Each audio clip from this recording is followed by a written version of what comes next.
আসসালামু আলাইকুম। এখন দেখবেন সংবাদ শিরোনাম। প্রয়াত রাষ্ট্রপতি ও বিএনপির প্রতিষ্ঠাতা জিয়াউর সমাধিতে নেতাকর্মীদের শ্রদ্ধা, উদার গণতান্ত্রিক বাংলাদেশ গড়ে তোলার অঙ্গীকার। ত্রয়োদশ সংসদ নির্বাচনের দ্বিতীয় রোডম্যাপ প্রকাশ করল ইসি। ভোট কেন্দ্রে আইন শৃঙ্খলা বাহিনীর ক্যাম্প তৈরি না করার নির্দেশ। আজও নির্বাচন ভবন ঘেরাও ছাত্র দলের।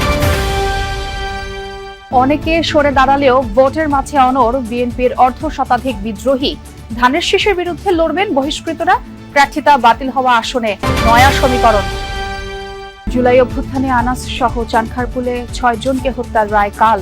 মানবতা বিরোধী অপরাধ মামলায় শামীম ওসমান সহ 12 জনের বিরুদ্ধে গ্রেফতারি পরোয়ানা। এতক্ষণ দেখছিলেন সংবাদ শিরোনাম, এখন দেখবেন বিস্তারিত। মনোনয়ন বাছাইয়ে সবসময় ছোটখাটো ভুল হয়ে থাকে এমন জানিয়ে নির্বাচন কমিশনের প্রতি আস্থা রাখতে চায় বিএনপি। দলের মহাসচিব মির্জা ফখরুল ইসলাম আলমগীর বলেছেন, যোগ্যতার সাথে নির্বাচন কমিশন কাজ করছে, আগামীতেও একই ধারায় নির্বাচনও পরিচালনা করবে। সকালে জিয়া উদ্যানের সমাধিতে শ্রদ্ধা জানানো শেষে বিএনপি নেতারা জিয়াউর রহমানের দেখানো উদার গণতান্ত্রিক বাংলাদেশ গড়ে তোলার জন্য শপথ নেন। আজ এমন মানুষের জন্মদিন যার হাত ধরে দেশে প্রতিষ্ঠিত হয় বহুদলীয় গণতন্ত্র, গণমাধ্যমের স্বাধীনতা, মুক্ত পররাষ্ট্রনীতি, যিনি দিয়েছেন মধ্যপন্থী রাজনীতির দীক্ষা। সেই জিয়াউর রহমানের ৯০তম জন্মবার্ষিকীতে জিয়া উদ্যানে ঢল নামে বিএনপি ও বিভিন্ন সামাজিক রাজনৈতিক সংগঠনের নেতাকর্মীদের। সকালে জিয়াউর রহমানের সমাধিতে আসেন বিএনপি মহাসচিব মির্জা ফখরুল ইসলাম আলমগীর, স্থায়ী কমিটির সদস্যরা। দলীয় নেতাকর্মীদের নিয়ে পুষ্পস্তবক অর্পণ করেন তারা। পরে দেশের অগ্রযাত্রায় জিয়াউর রহমানের অবদান তুলে ধরেন বিএনপি মহাসচিব। তার অনুসৃত যে পথ, সেই পথে আমরা সামনের দিকে এগিয়ে যাই। একটা উদার গণতান্ত্রিক বাংলাদেশ প্রতিষ্ঠা করবার লক্ষ্যে আমরা আরো দৃঢ়ভাবে শপথ গ্রহণ করি। একটা ধ্বংসপ্রাপ্ত অর্থনীতির বাংলাদেশকে গড়ে তোলার জন্য, গণতন্ত্রকে প্রাতিষ্ঠানিক রূপ দেওয়ার জন্য আমরা আজকে এখানে শপথ নিয়েছি। কেউ কেউ নির্বাচনকে সামনে রেখে লেভেল প্লেইং ফিল্ড নিয়ে নানা আশঙ্কার কথা বললেও মির্জা ফখরুল এ নিয়ে কোনো অভিযোগ করেননি। বাছাই হয় তখন কিছু সমস্যা থাকে, এটা নতুন কোনো ব্যাপার না। আমরা এখন পর্যন্ত নির্বাচন কমিশনকে দেখেছি যে মোটামুটিভাবে তারা যোগ্যতার সঙ্গেই কাজ করছে। আমাদের যে সমস্যাগুলো দেখে আমরা মনে করেছি, সেগুলো আমরা গতকাল তার সামনে তুলে ধরেছি এবং আমরা বিশ্বাস করি যে নির্বাচন কমিশন যোগ্যতার সঙ্গেই এই নির্বাচন পরিচালনা করতে সক্ষম হবে। শ্রদ্ধার ফুলে ভরে ওঠে জিয়াউর রহমান ও খালেদা জিয়ার সমাধিস্থল। জিয়া দম্পতির দেখানো সততা আর দেশপ্রেম আগামীর বিএনপি ধারণ করে। ত্রয়োদশ জাতীয় সংসদ নির্বাচনের দ্বিতীয় রোডম্যাপ প্রকাশ করেছে ইসি। 22 জানুয়ারি প্রকাশ করা হবে ভোট কেন্দ্রের গেজেট। আগামী 28 জানুয়ারি আইন শৃঙ্খলা বাহিনীর সাথে বিশেষ সভা করবে ইসি। সেখানে যাচাই বাছাই করা হবে আইন শৃঙ্খলা রক্ষাকারী বাহিনীর প্রস্তাবিত অর্থের চাহিদা। সেই সাথে অনুমতি দেওয়া হবে নির্বাচনী পর্যবেক্ষকদের। এছাড়া আগামী 1 ফেব্রুয়ারি নির্বাচনী ব্যয় নির্বাহে আইন শৃঙ্খলা বাহিনীর অর্থ বরাদ্দ ও নির্বাচন কর্মকর্তাদের পর্যবেক্ষক হিসেবে নিয়োগ দেবে কমিশন। নির্বাচনের ব্যালট ও নির্বাচনী সামগ্রী মাঠ পর্যায়ে পাঠানো হবে 2 ও 3 ফেব্রুয়ারি। নির্বাচন কমিশনার আনোয়ারুল ইসলাম জানান, একটি ভালো প্রতিদ্বন্দ্বিতামূলক নির্বাচন হবে। প্রার্থীরা যেভাবে শুনানিতে নিজেদের বক্তব্য রেখেছেন, ভোটের মাঝেও তারা তাদের সেই ধারাবাহিকতা বজায় রাখবেন বলে মনে করে কমিশন।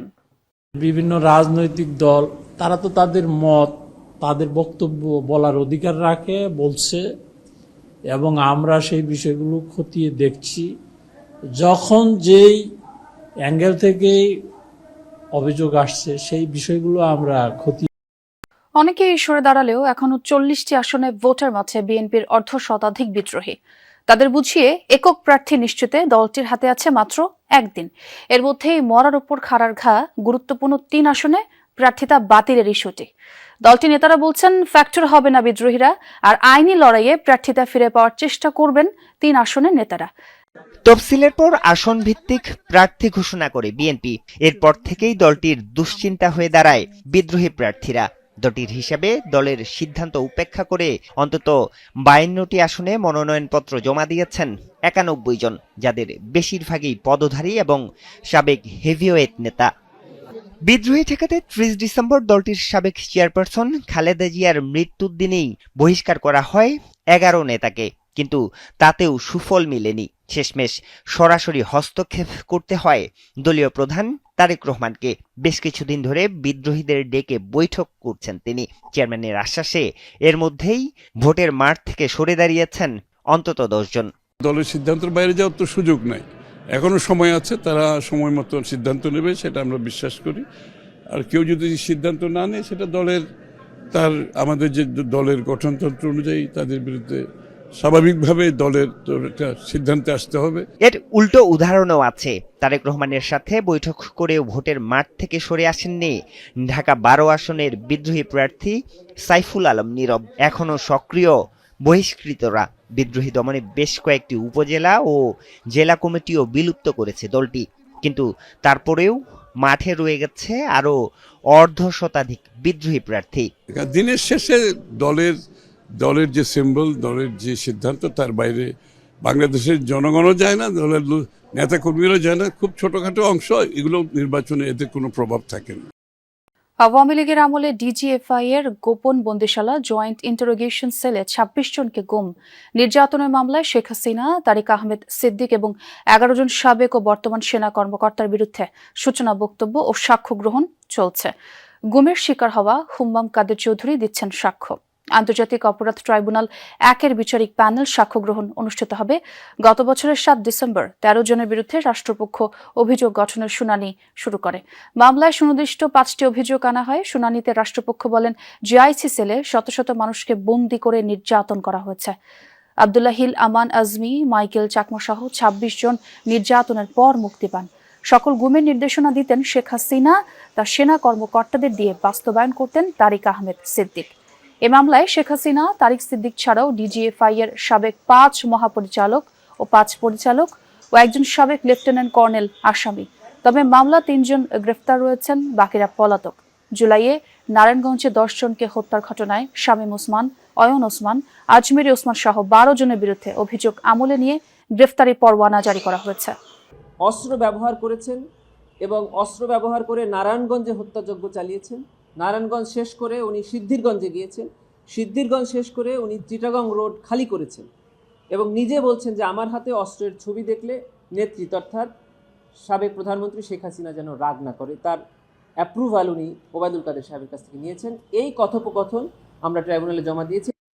জুলাই আগস্টের হত্যাকাণ্ডে আরও একটি মামলার রায় কাল মঙ্গলবার। চানখারপুলের শাহরিয়ার খান আনাস সহ 6 জন হত্যায় ডিএমপির সাবেক কমিশনার হাবিবুর রহমান সহ 8 পুলিশ কর্মকর্তার রায় ঘোষণা করবেন ট্রাইব্যুনাল। গণঅভ্যুত্থানে চালানো হত্যায় এটাই পুলিশের বিরুদ্ধে প্রথম রায়। প্রসিকিউশন বলছে, অকাট্য সাক্ষ্য প্রমাণ উপস্থাপন করেছেন তারা। আসামি পক্ষের আইনজীবীদের দাবি, এসব অপরাধে তাদের মক্কেলরা জড়িত ছিলেন না, তাই চেয়েছেন খালাস।